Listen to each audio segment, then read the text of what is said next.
Hey UConn Nation, it's KK Arnold here. If you're looking for the latest UConn women's basketball content, go subscribe to listen up to Phil and Ryan. Go Huskies!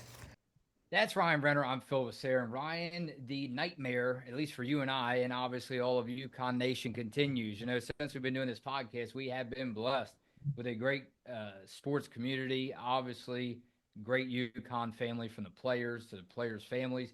But man, this is what it's all about. And again, I sit here with you again, a ranked opponent, another loss for the UConn Huskies. Ryan, the final score tonight: Tennessee 80, Connecticut 76.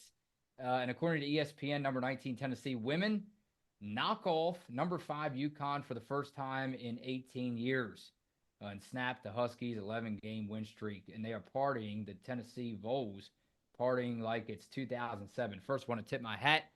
Congratulations to Tennessee. A job well done. Ryan, I don't know what else to say. I could spend, again, I find myself telling you this all the time, looking up here at the clock. I could spend about until midnight with you talking about this game. We're not going to do that. I don't want to, and you don't want to. But again, I'm just trying to figure out why you and I on this podcast, such a great program, great history, great players, still to this day, why we continue to find ourselves on the wrong side of history. Yeah, it's definitely another disappointing loss tonight for Huskies, but we'll break down the game a little bit. We found out it was about 30 minutes before the game. Obviously, surprising news. Ice Brady was out for this game, and she's now considered week to week with a shoulder injury. So that's definitely something we'll have to keep an eye on moving forward here. But to start this game, there was a lot of defensive pressure early, and we knew it was going to be about who could limit the turnovers. Tennessee does the full court press almost every play after they make a basket and constantly subbing players in and out throughout the game to keep them fresh. And that probably had something to do with, why they were able to win this game in the end. They had those fresh players out there subbing. Kim Caldwell has done that the whole season long. That's her style of play. It paid off tonight. Rebounding, guarding, 3-point line were obviously going to be crucial again for the Huskies. But I did like Paige Becker's aggressiveness early in this game.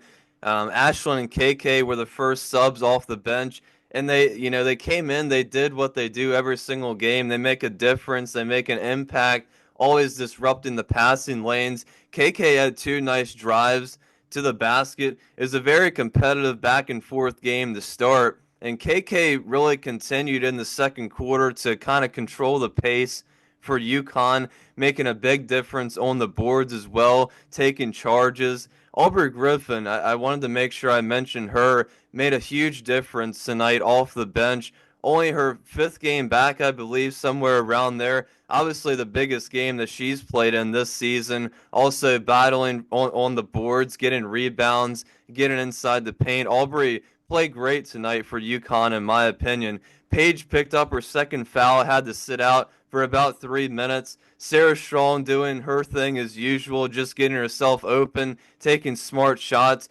Both teams really struggled from three, which at first I think it benefited UConn in the first half of this game, I would say, because they were able to dominate the paint in the first half.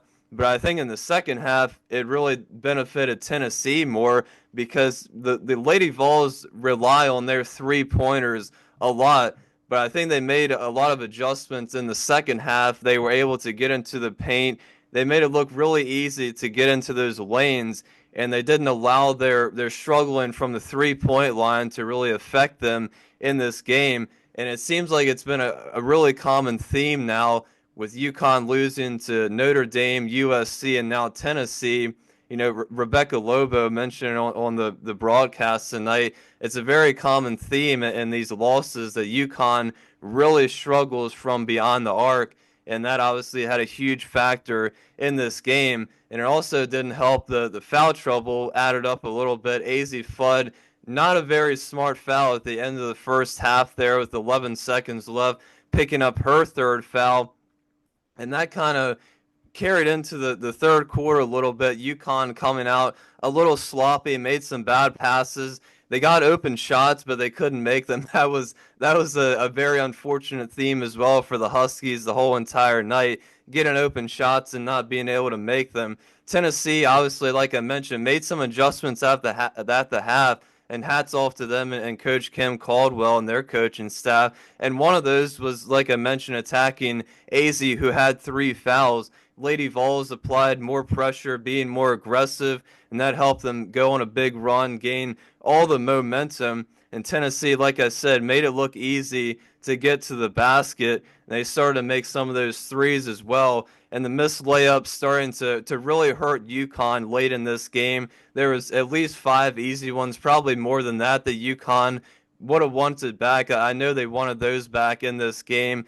It took a toll on them late in the game, but it was still a heck of an ending. I really like UConn's fight to stay in it. We saw that against the USC when they lost this game. So I think it's good news that they continue to fight towards the end of these games, even though they're coming up short. But it ultimately ended in a UConn loss, I believe, because they couldn't find that stop at the end of the game. They couldn't come up with that one crucial stop. Obviously, Sarah picking up that foul costed them 11 seconds or whatever. But at the end of the day, it's another ranked Huskies loss, and a very disappointing one at that. Very costly turnover for Sarah Strong right there at the end, right? You talk about a common theme for UConn. I want to bring this to your attention. You talk about everything. I appreciate you a lot, but what's the most common theme that you and I witnessed when we flew up there to UConn to see USC win? What's the most common theme that we saw against Notre Dame? What's the most common theme that we saw tonight? The reason I bring it up to you, we're sitting here on February the 6th, almost the 7th, right, of February, is playing from behind. Playing from behind. Ryan, it almost feels like to me, a gut-wrenching, season-ending loss, all right? And we're not even midway through February. Now, again, you said it, right? Don't lose hope. Why lose hope? We hear all this stuff in sports all the time. Post-game press conferences, this, that, Let me see it to believe it. All right? Give me some praise for that. Show me some respect for that, you and everybody else. Let me see it to believe it. That's not too much to ask for if you're a true sports fan. Now, mind you, the reason I'm bringing up any sport coming from behind, I think I remember Gino talking about in the presser against Notre Dame, that loss, or USC, about playing from behind. I could go on and tell you, Ryan, about how great Tennessee's head coach is, subbing in and out, how deep they are, how she goes by steals, assists, blocks, whatever, considering her starting lineup in each game, like they mentioned. I could tell you how great KK Arnold played tonight and Paige Becker, Sarah Strong. At the end of the day, man, that's what I wanted to ask you. What's your take and everybody else's comment below? Because I think that this right here is what is most concerning. It's not no one specific individual player. It's the whole team. When they face a major deficit, you tell me, correct me if I'm wrong, you haven't. Even on the game recaps, you've been by yourself. I haven't heard you say, yeah, UConn was down by 20 or 30. No. So, Ryan, what's it going to take? Is it too late to get over that hump? Because in the Big East, they don't play from behind that often. You tell me if I'm wrong. But right now, man, 3 games, 3 losses, they can't play from behind.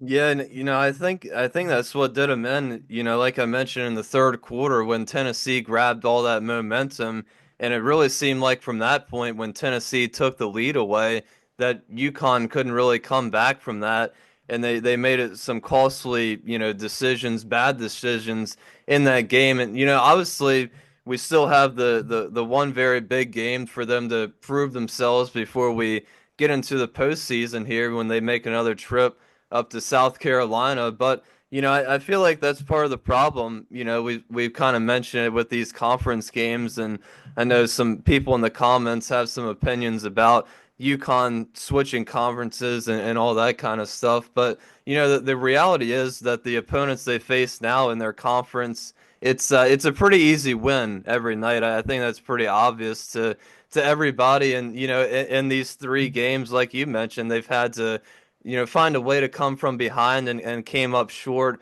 all three times now. So it definitely doesn't help them going into the postseason that, not being able to come from behind, have that winning recipe to be able to figure it out late in the game. It's obviously good, like I mentioned, that they can fight their way back, but obviously coming up short isn't going to cut it in the postseason.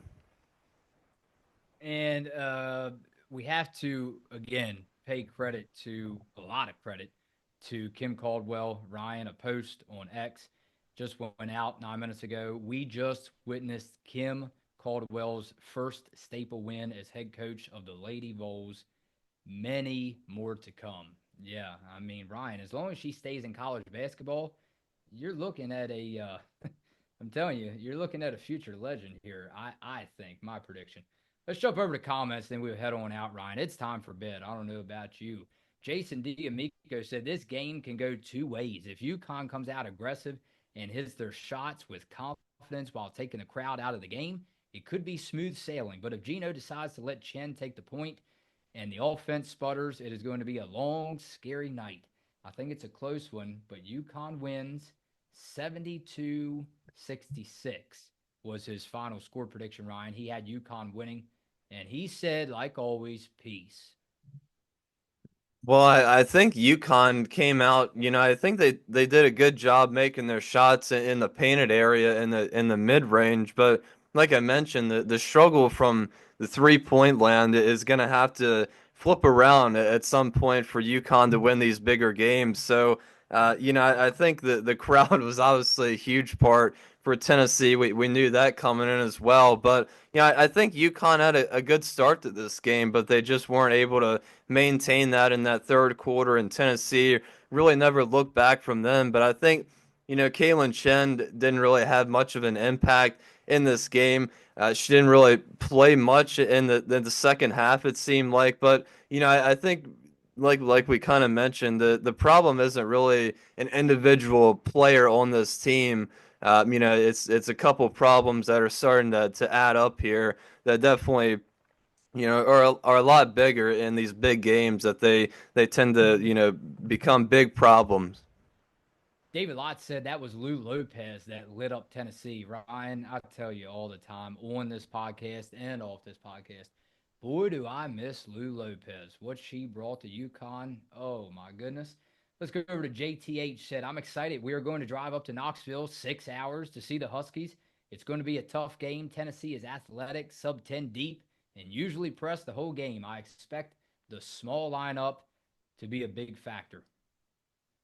Well, I think it was a big factor. I think for Tennessee, their press didn't really have that much of an impact on UConn. It was really, surprisingly, once UConn got the ball over the half court line, that they made a couple bad passes there, and Tennessee was able to disrupt the passing lane at some point, and that allowed them pretty often there. They had a couple minutes stretch that Gino mentioned, about 3 minutes or so, where they really got some turnovers, points in transition that really hurt UConn. But in terms of the press that Tennessee showed and that they used so much during with these other teams, I think UConn did a pretty good job dealing with that. So I guess that is a positive takeaway from this game.